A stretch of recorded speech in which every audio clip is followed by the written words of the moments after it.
Om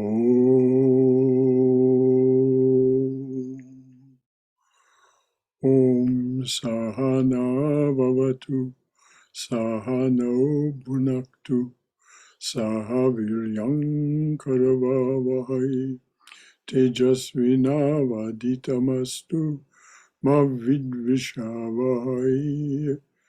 Om Shanti Shanti Shanti. Om, may the Divine Being look over us lovingly as a mother and father. May the Divine Being support and nourish us as a mother and father. May we have the strength and skill to study together the art of spirituality. May no misunderstandings arise amongst us. Om, peace, peace, peace be unto us and to all beloved beings everywhere.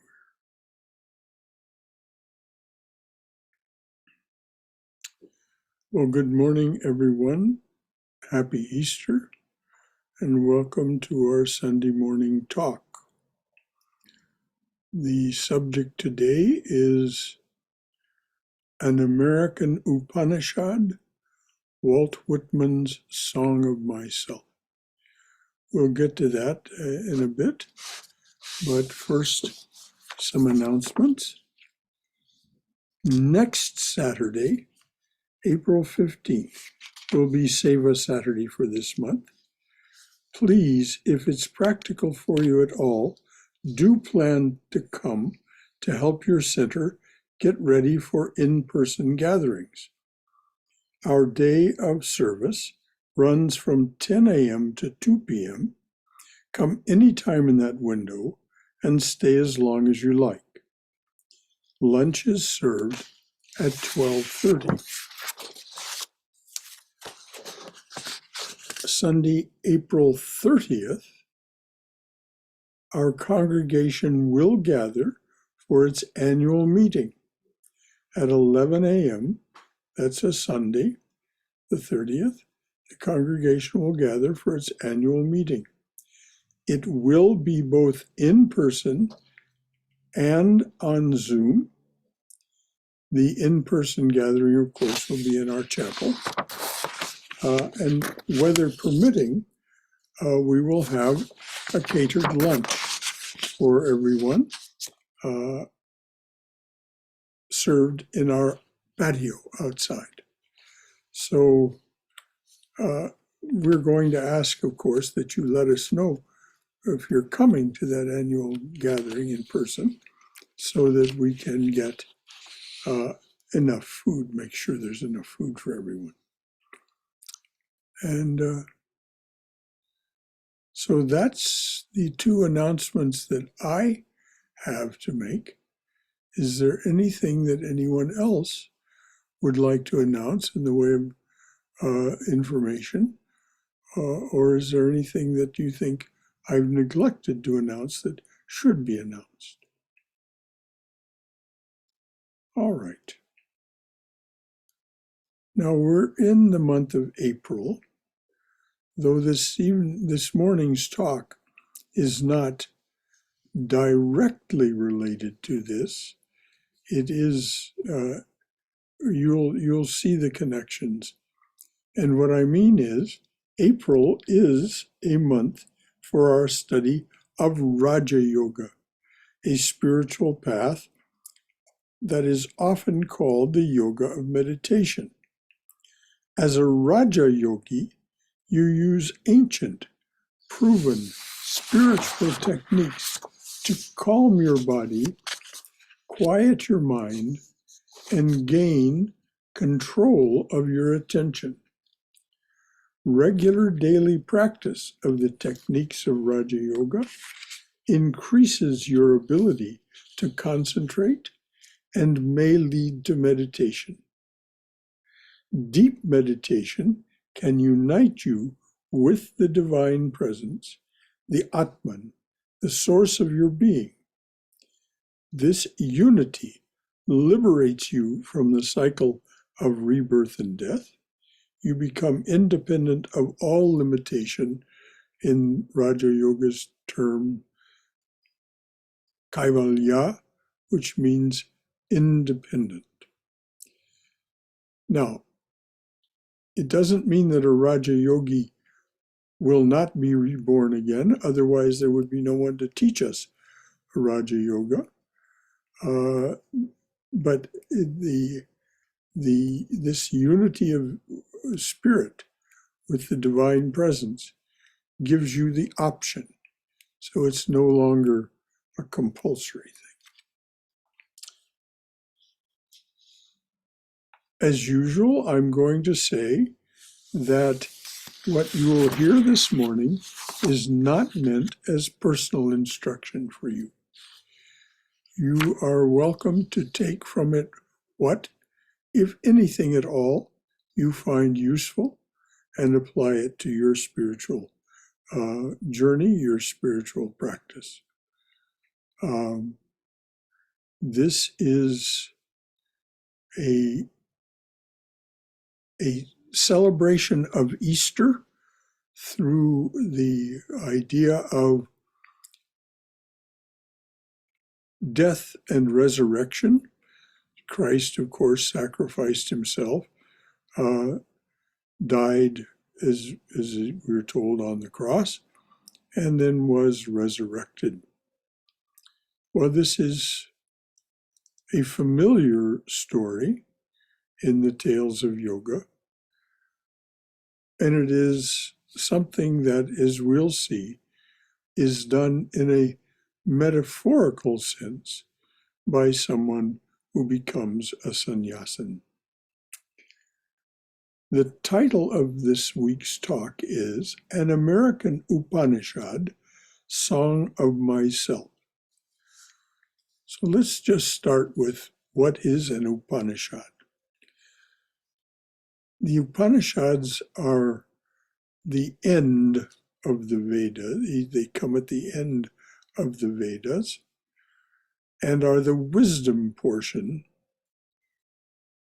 An Upanishad means sitting near your teacher, and it is the personal testimony of one or more people about their illumination. So definitely Walt Whitman's Song of Myself fits that qualification. It is indeed a testament to his liberation. So any question at all about what an Upanishad is and why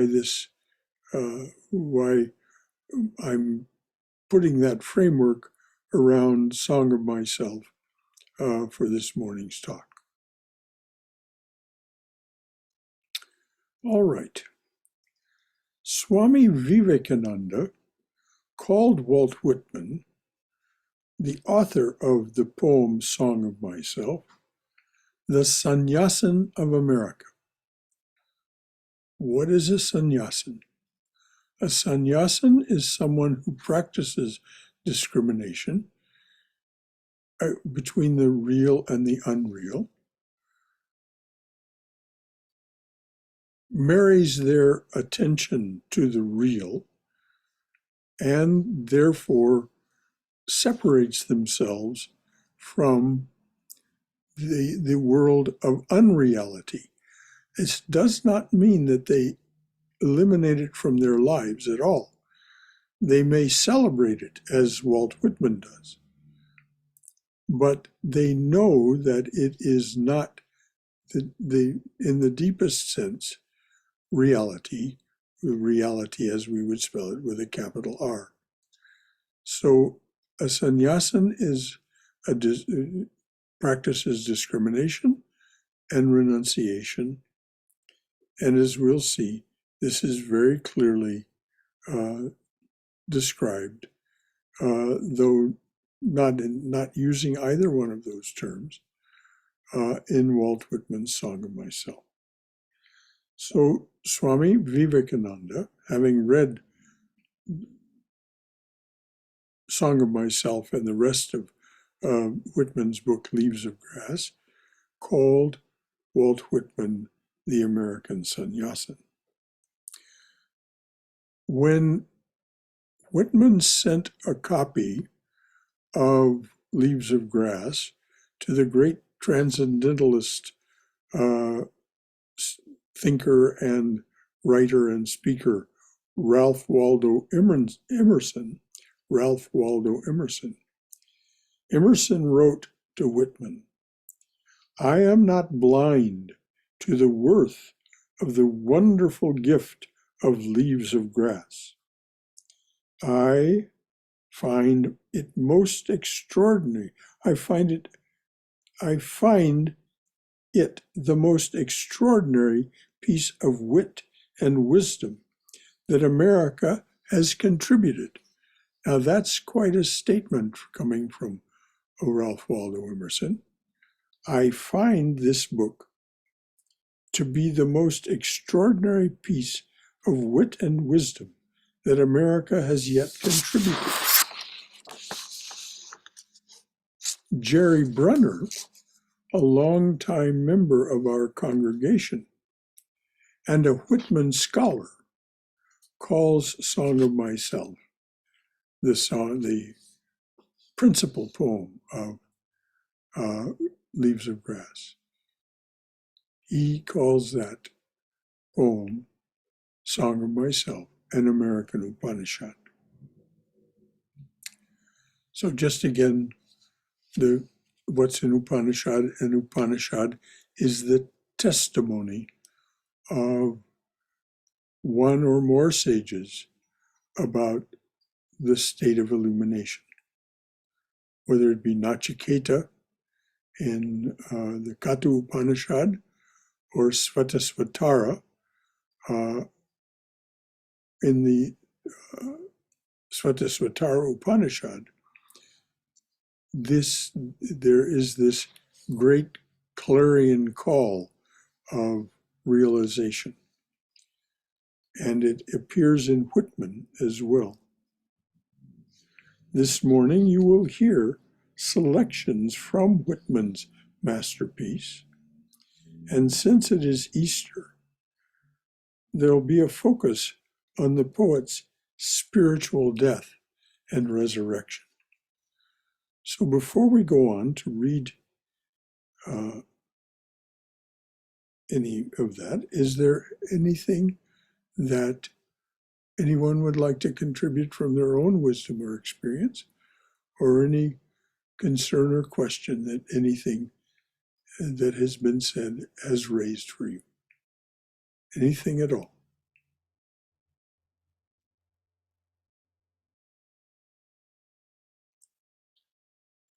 All right.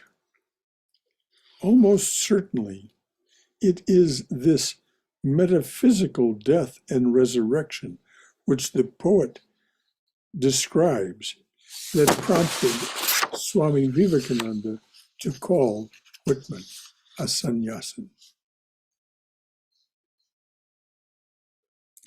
Here are the last lines of Song of Myself.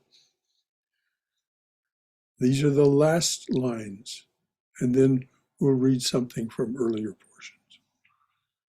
These are the last lines. The spotted hawk swoops by and accuses me. He complains of my gap. He complains of my gab and my loitering. I too am not a bit tamed. I too am untranslatable. I sound my barbaric yap over the roofs of the world. The last scud of day holds back for me.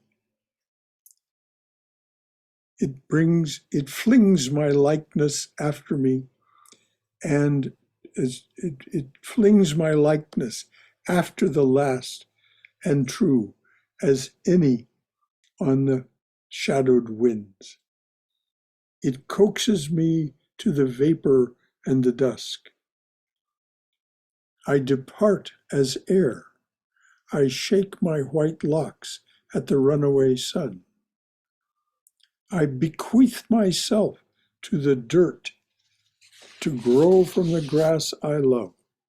If you want me again, look for me under your boot soles.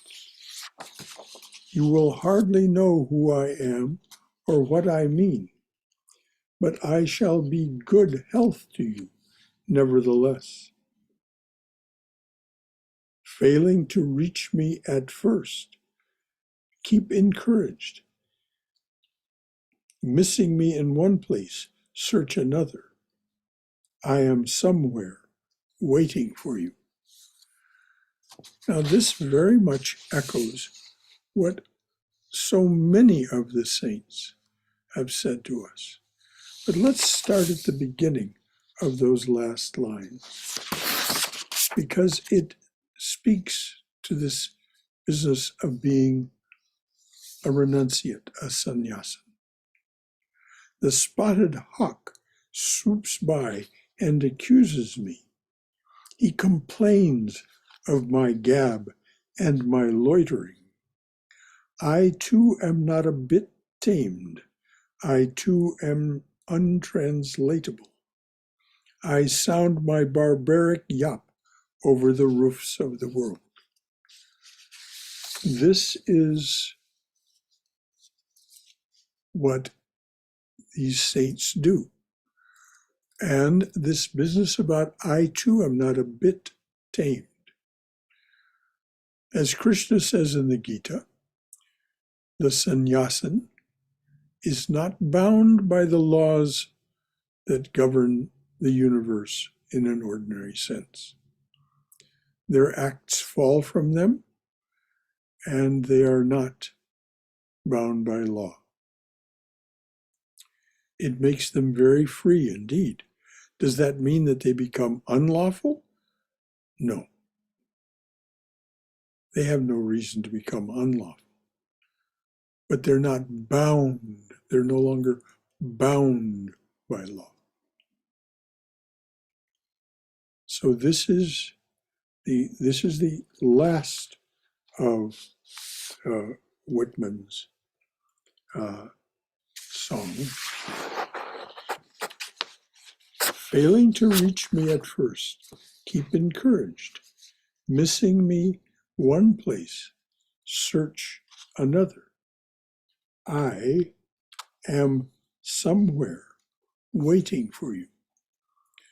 And this is what, as I said, the saints, if you read the book Love Poems from God, you'll find that virtually every one of those saints says this in one way or another.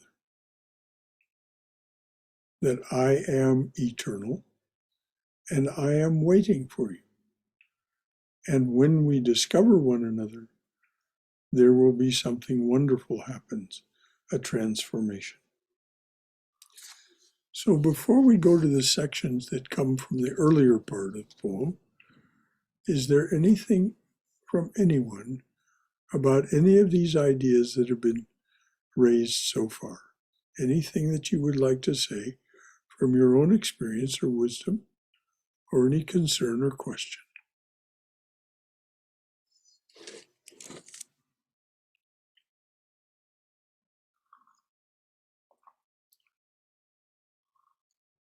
Brother Shankara, good morning. This is Haima. Yes, I'm a dear.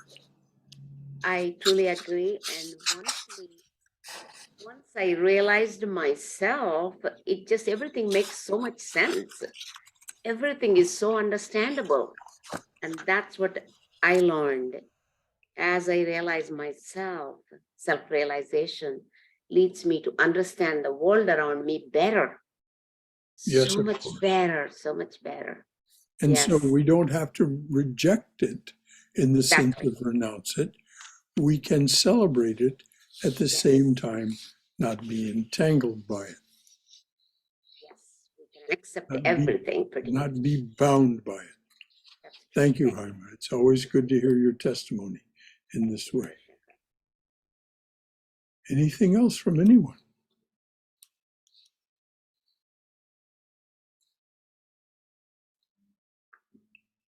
All right, this is from an earlier section of the poem, not the very beginning, because that would require a lot of explanation all by itself. But I selected these lines because they illustrate this death and resurrection, this life, death, and resurrection that is the focus that was promised. I, now 37 years old, in perfect health begin, hoping, I, now 37 years old, in perfect health, hoping to cease, I, now 37 years old, in perfect health, begin, hoping not to cease till death. Creeds and schools in abeyance, retiring back a while, sufficed at what they are, but never forgotten. So listen to his respect for what other people believe and how he respects it, but does not let it rule him. Creeds and schools in abeyance, retiring back a while, sufficed at what they are, but never forgotten. I harbor nor good, I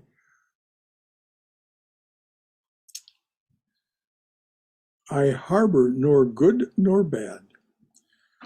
I permit to speak at every hazard, nature without check, with original energy. So here's an example of his discrimination, but his being free himself permits perfect freedom.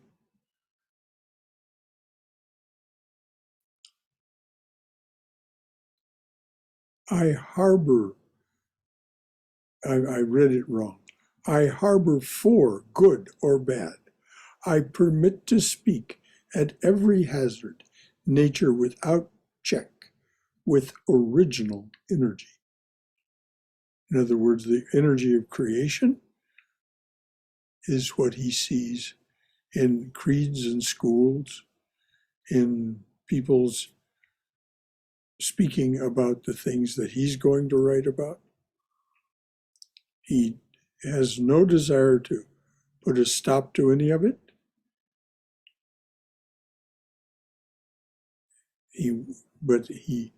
The discrimination is there that this is not him. And he goes on then to very much describe what it is that he is and is not. He starts with what he is not. Houses and rooms are full of perfumes. The shelves are crowded with perfumes. I breathe the fragrance myself and know it and like it. The distillation would intoxicate me also, but I shall not let it. Houses and rooms are full of perfumes. The shelves are crowded with perfumes. I breathe the fragrance myself and know it and like it. The distillation would intoxicate me also, but I shall not let it. I think we can see what he's gesturing toward. All of the things of the world are there for us to partake of. We sense them. He uses the powerful sense of smell. But he says they would intoxicate me also, but I shall not let it. But then, what is the affirmation of what he has just said? What does he affirm as this illumined soul? What does he affirm? It isn't that he rejects what he's just talked about. He said, there was never any more perfection than there is now, nor any more youth or age than there is now, and will never be any more perfection than there is now, nor any more heaven or hell than there is now.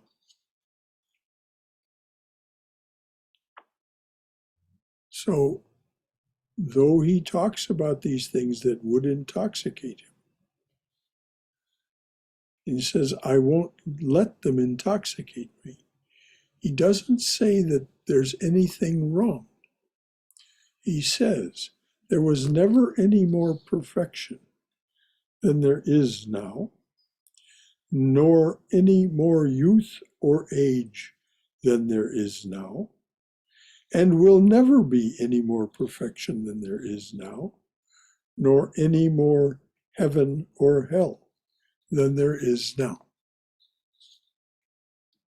Right on. Okay, what do you mean when you say that, Cindy?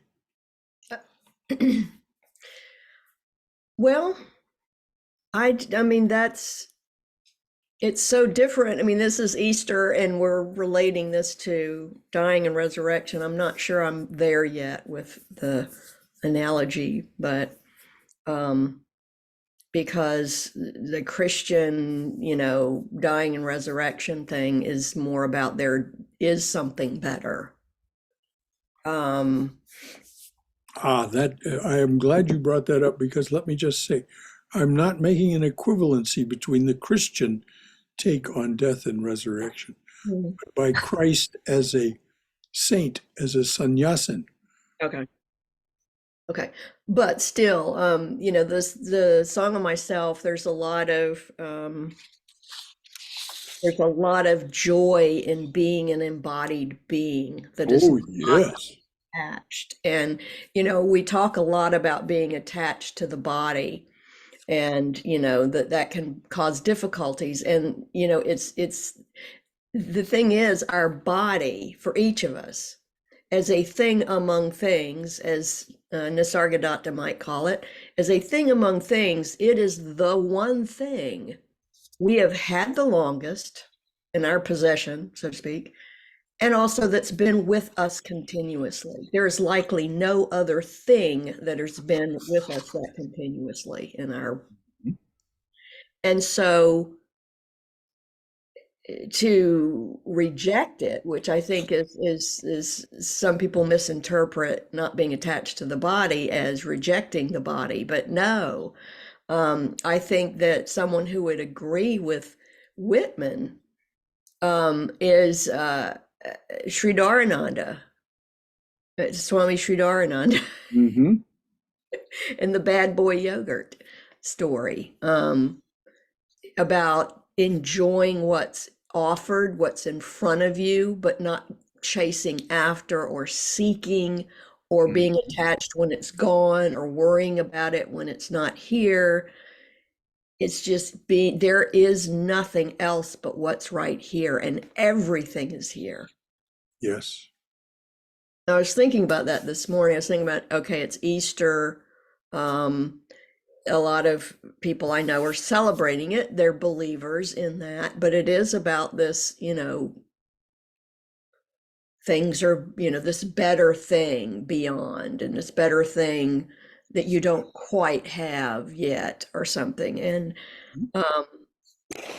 I think it's great that people have something to celebrate. I don't care what it is.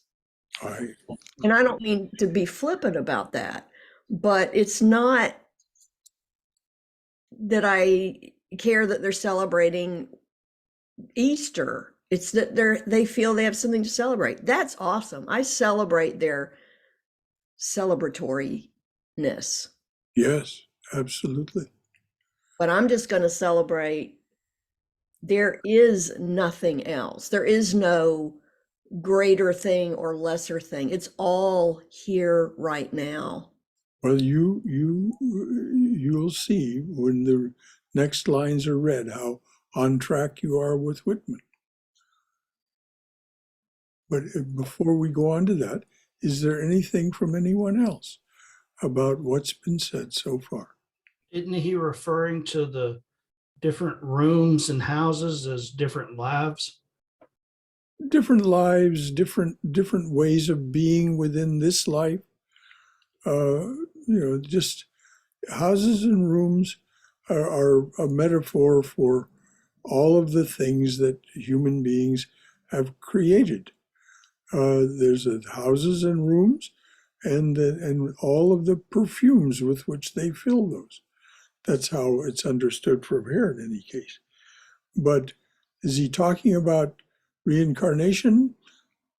That hasn't arisen as an idea in reading these lines here. I don't know if it was Walt Whitman or not, but somebody, I think, for some reason I'm thinking it was him, was saying that lives are just different rooms. The different. But I don't think it was Whitman that said Okay. that. I don't remember him saying it. But then I certainly have not read everything that Walt Whitman wrote either. It isn't in Song of Myself, at least. Thank you, Glenn. Well, I was born and raised in a Christian family. Mhm. And I guess Christianity was my first religion. And it just, for whatever reason, it didn't fit me. Mhm. And I find that Hinduism fits me better. But I don't think of myself as only a Hindu. I think of myself as once you are affiliated with belong to one religion, you can never separate yourself completely from it. No, So I see myself as a Christian. I see myself as a Hindu.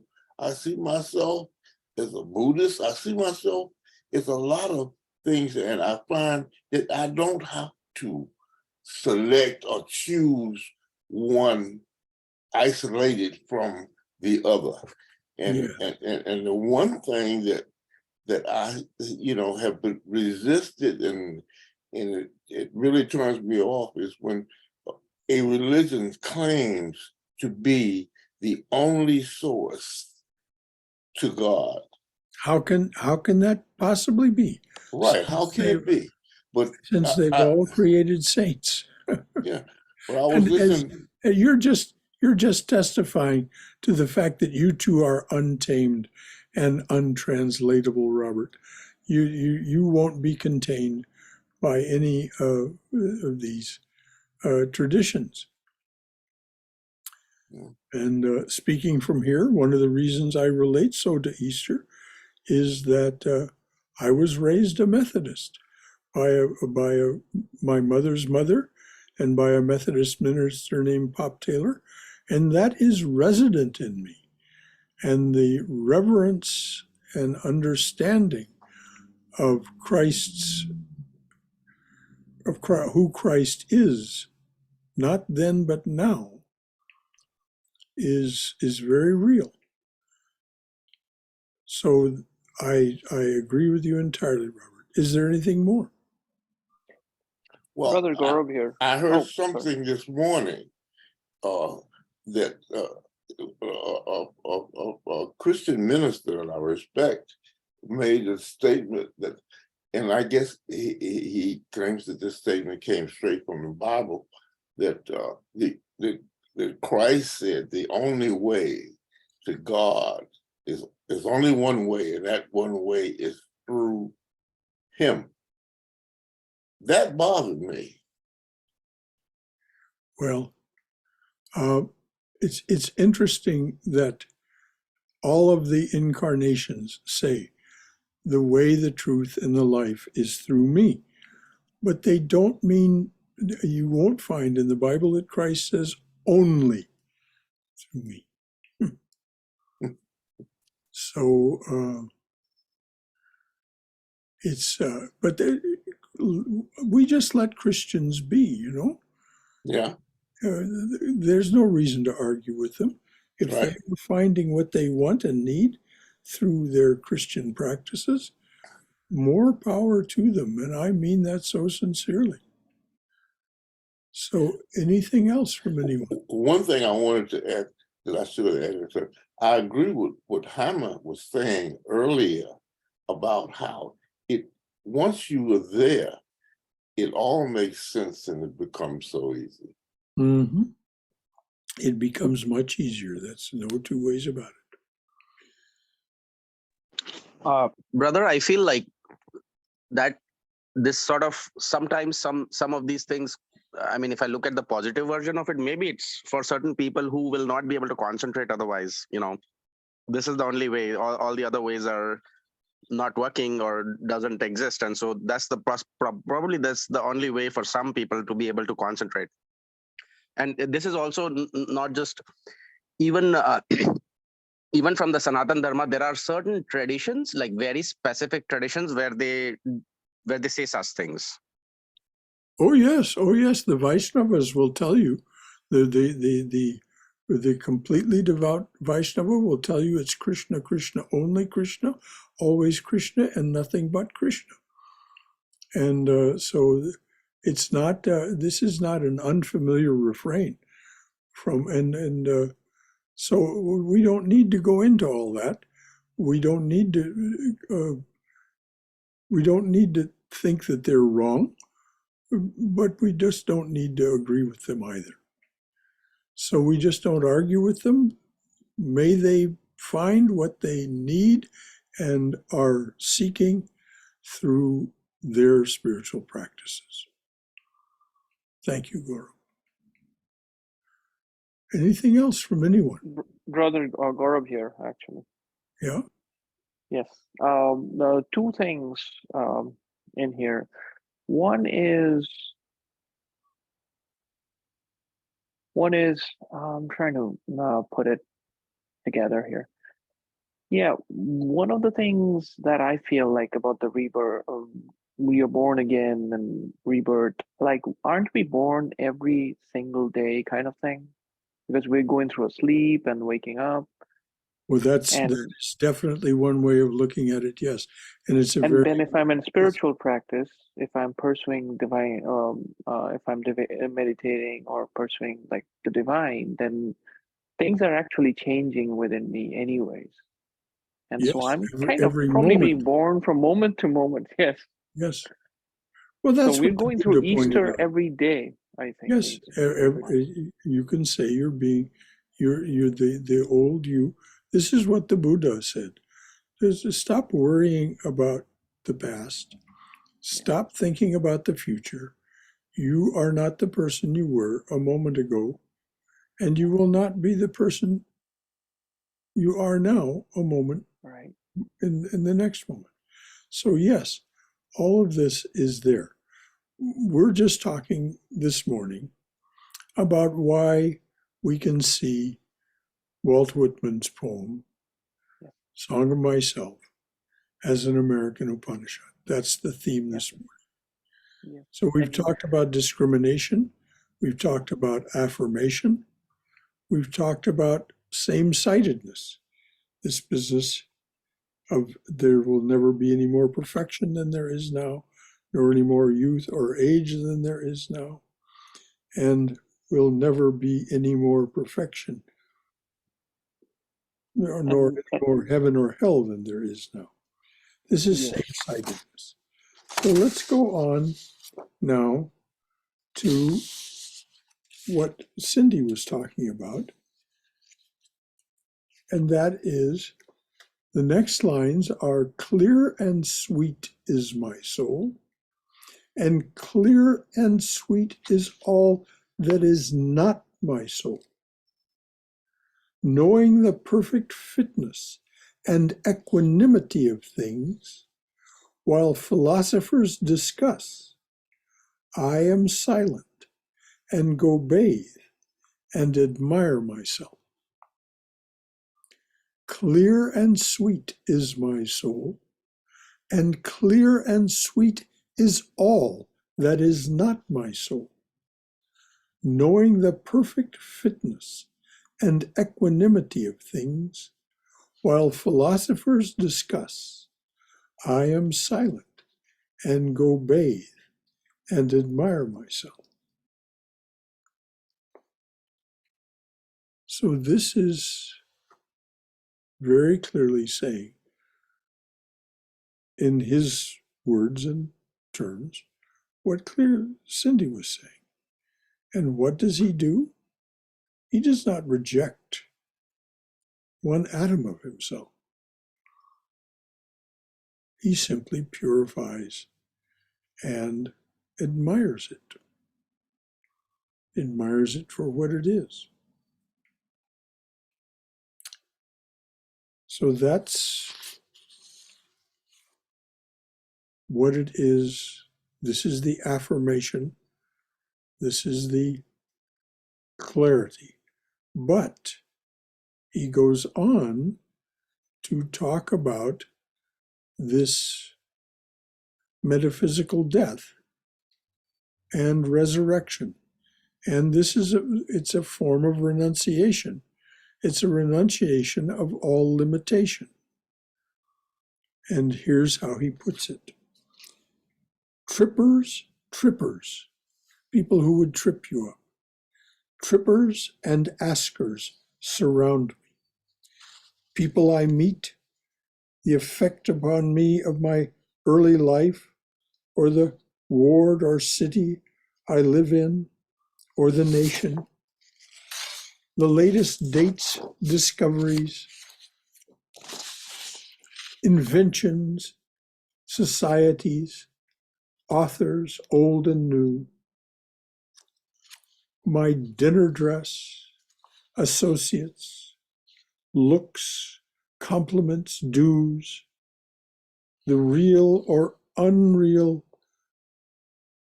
indifference, the real or fancied indifference of some man or woman I love, the sickness of me or of my folks, the sickness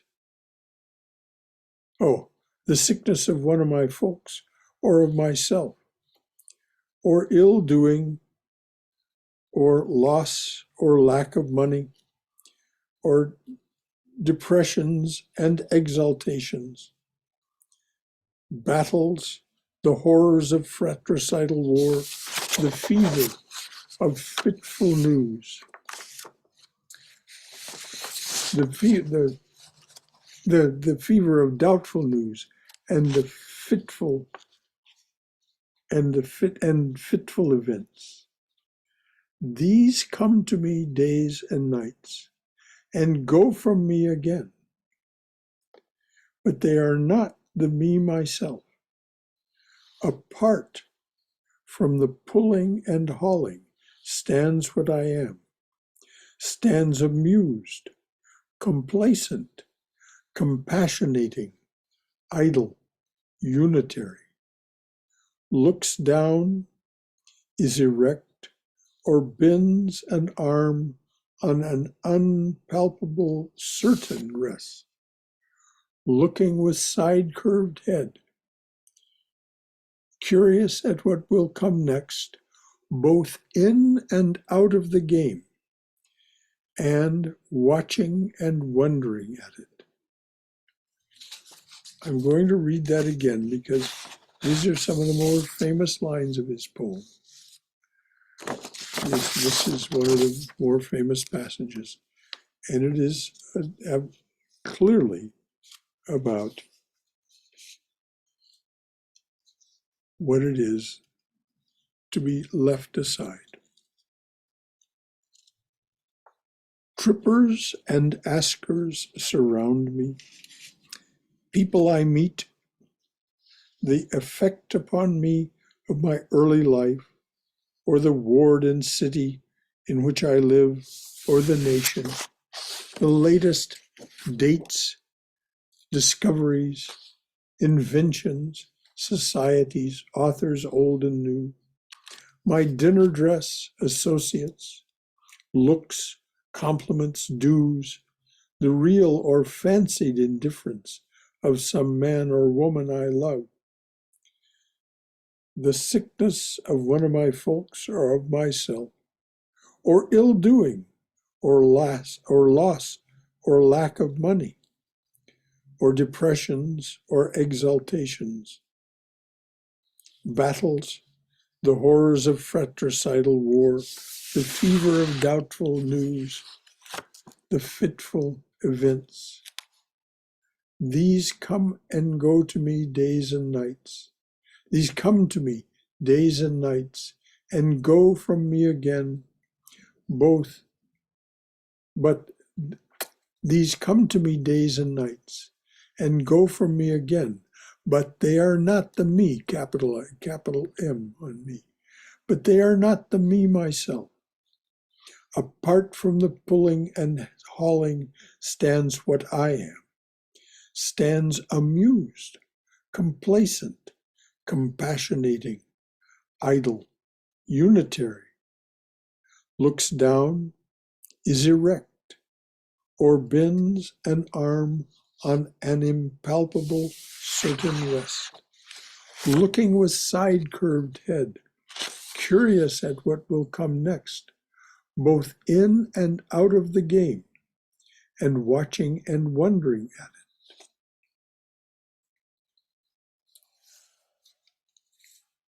So we see this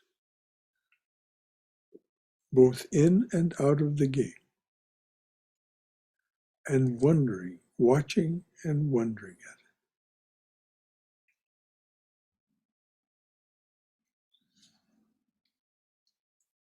So this is what he has let go. That is, this pulling and hauling, the pulling and hauling is not the me myself. And then he closes this section by saying, backward I see in my own days, where I sweated through fog with linguists and contenders. I have no mockings or arguments. I witness and wait.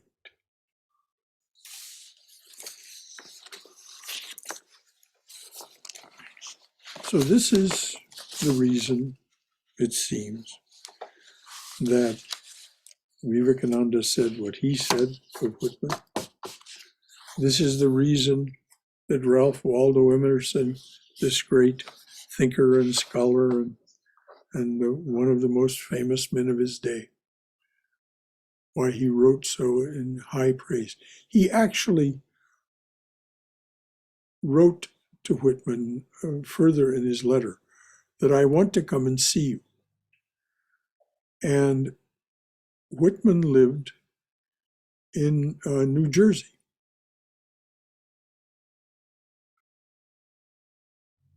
Emerson lived in Concord, Massachusetts. He didn't ask Whitman to come to see him. He traveled to New Jersey. And travel in those days was no incidental thing. It was quite an undertaking to go from Concord, Massachusetts, to the little city whose name I've forgotten, where Whitman lived. And it's why Jerry Brunner, himself a poet, singer, songwriter, poet and singer, and Whitman scholar, said that this is an American Upanishad. So anything else from anyone? What does this strike in you? What does it give rise to in you? I'll say something. Can you hear me okay? Yes, glad to hear from you, Tom. Welcome back. Thank you. Listening to this, Whitman is describing, it seems to me, in what I think of as an awakened state, Mhm. being, awake in the present moment and just paying attention moment to moment to what's happening. And it strikes me, Whitman never did any kind of formal meditation. It's just I guess I've been thinking about this a lot lately, that all kinds of people get into these awakened states through all kinds of means. And for me, I've been real focused on, a type of formal sitting meditation. And maybe in the back of my mind, there's a certain arrogance, and I'm thinking, well, this is the way to do it. This is the only way to do it.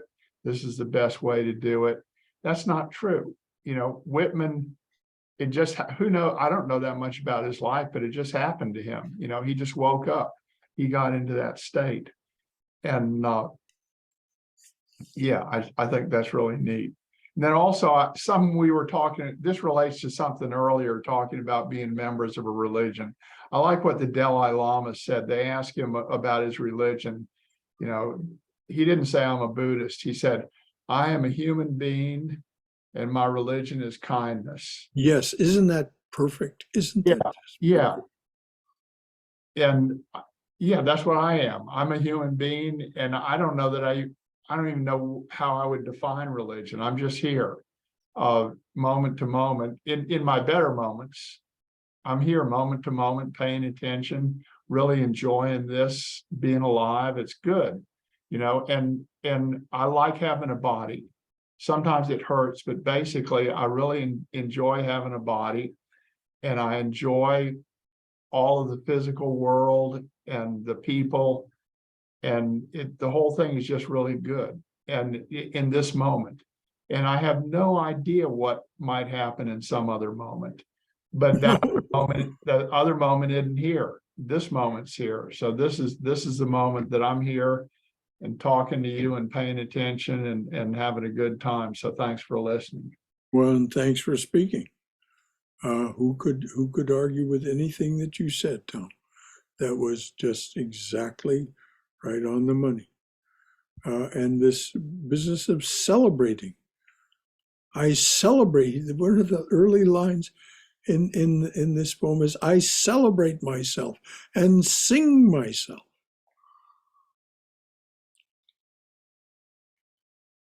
And while philosophers discuss, he doesn't say they're bad and wrong. He said those creeds are just an abeyance.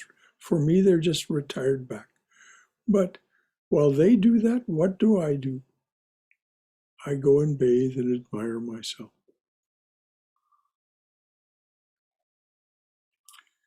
And no, there's no reason not to have a body. Otherwise, why would the divine being have created this? There's no more perfection than there is now, says Whitman. So sometimes we feel otherwise. No two ways about it. And when we feel otherwise, we cannot pretend it isn't so.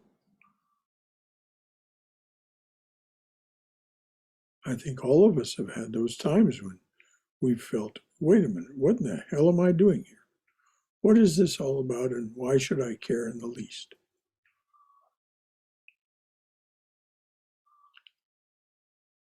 These moments come and go, but they are not the me, myself. The me, myself, as he said, stands apart from the pulling and hauling.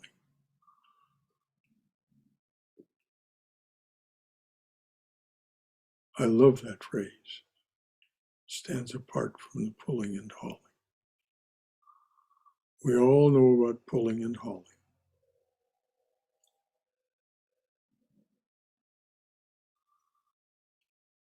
Anything else from anyone?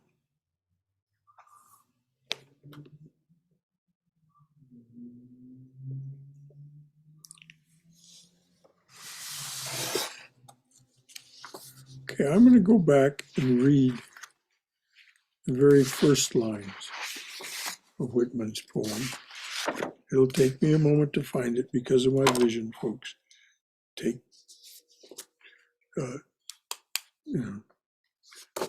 be patient with me, please. But I think you'll see why I read it.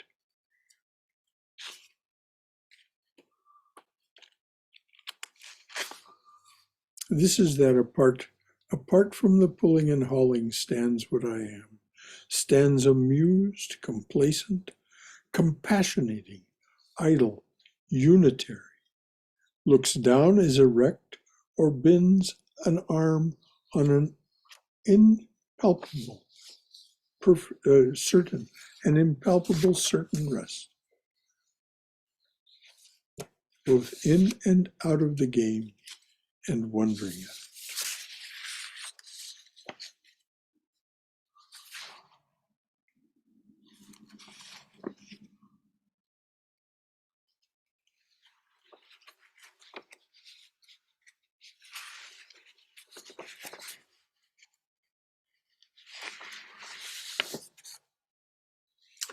All right.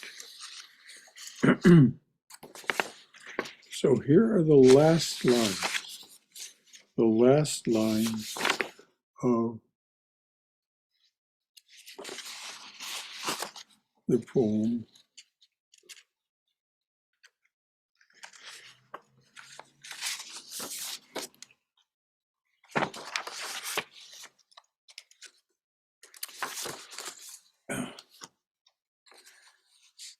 The spotted hawk swoops by and accuses me. He complains of my gab and my loitering. I too am not a bit tamed. I too am untranslatable. I sound my barbaric yap over the roofs of the world. The last scud of day holds back for me. It flings my likeness after the rest, and true as any on the shadowed winds. It coaxes me to the vapor and the dusk. These are images of death. It coaxes me to the vapor and the dusk. I depart as air. I shake my white locks at the runaway sun. I bequeath myself to the dirt and grow from the grass I love. If you want me again, look for me under your boot soles. This is the refrain of so many of the saints. If you look for me, you will find me. If you find me, something wonderful will happen. This is why Jerry Brunner is so enthusiastic about Song of Myself. It's why Swami Vivekananda and Ralph Waldo Emerson were so enthusiastic about Whitman. So any final thoughts, comments? That last part where he says, "You'll find me under your boots," it reminds me of what the Buddha said about, I walk on my own bones. Yes.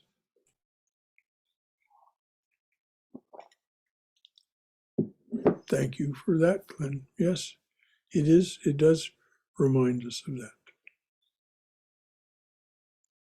And there are lots of legends about how Whitman attained the state that he exemplified in this book, Leaves of Grass. But a critic wrote, it is a, oh, I forget the verb that he used, or the noun. It sounds like a mixture. I'll just use the word. It's not the right word, but it sounds like a mixture of the Gita and the New York Herald, because he did talk about so many remarkable things in Leaves of Grass. It's worth your time. Anything else from anyone?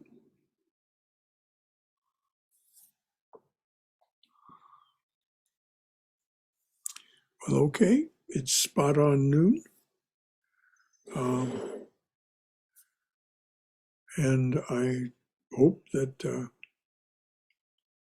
a point was made that we can die to ourselves, the pulling and hauling part of ourselves.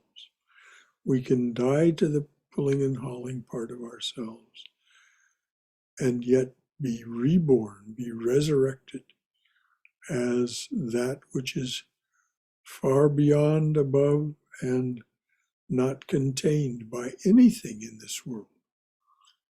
Though we may celebrate it, enjoy it, resist being entrapped by it, all of that. Any final thought from anyone? All right, dears. Let there be peace in outer space. Let there be peace in the sky, on the earth, and in the waters. Let there be peace in the herbs, the plants, and the trees. May the gods be peaceful. May the whole universe be pervaded by peace. Let this infinite universal peace prevail throughout my being. Om, peace, peace, peace, and blessed beneficence be unto us and to all beings everywhere. Jai Shri Guru Maharaj Ji Ki Jai. Durga, Durga, Durga. May we be safe. May we be healthy. May we be cheerful. May we have peace of mind.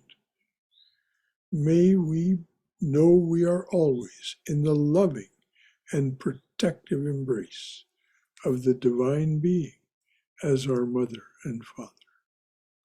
Om Hari Om, Om Hari Om, Om Hari Om Tat Sat. Dearly beloved, make it so. Anything else from anyone before we sign off? All right, and just a reminder, next Saturday will be Seva Saturday for April. And I hope you can come and help us get this place ready for in-person gatherings. And the first in-person gathering will be on April 30th, our annual meeting of the congregation. And then Swami Sarvadevananda will be here in mid-May. His exact dates are yet to be affirmed, but he told me that he'll be here in mid-May. So as soon as I have the exact dates, of course, I'll let you know. For anyone interested in initiation, let me know, and I have some stuff that he's asked me to send you, so that you'll have read the things that he wants you to read, and you will have filled out the form that he would like you to fill out. That's anyone who is interested in formal initiation from Swami Sarvadevananda when he comes in mid-May. Swami Sarvapriyananda will be here July 7th through July 10th, and will give us a weekend retreat on the 8th and the 9th of July. A lot of the details and logistics of that are still being worked out, but as soon as there's any of that is known for certain, then of course you'll know.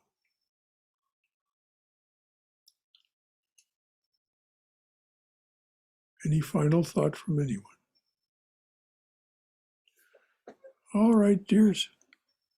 Until next time, of course, that would be Tuesday when we study the Gospel of Sri Ramakrishna.